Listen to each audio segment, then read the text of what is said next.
Kailangan tayo magkaroon ng maraming karanasan sa himala ng Diyos.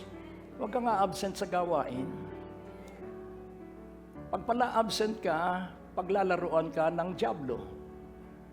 Dahil meron ka palang kahinaan, hindi alam ang kahinaan natin, makikita lang pag ating ginagawa.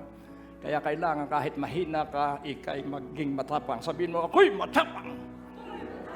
Laging tandaan mo po, ang qualification po ng mga magiging matagumpay sa Numbers 12:3. Now the man Moses was very meek. Pansinin po natin si Noah lamang ang nasumpungang nabubuhay sa biyaya. Ano ba ang biyaya? Umaasa lang ay sa Diyos. Pag umaasa ka sa Diyos, mababayaran mo ang utang mo sa Bombay.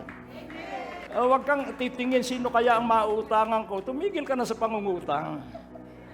Dahil pag nangutang ka, padugtong ay padugtong yan.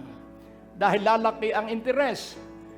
Babayaran ito, inutang dito, itatakip dito, may bagong utang.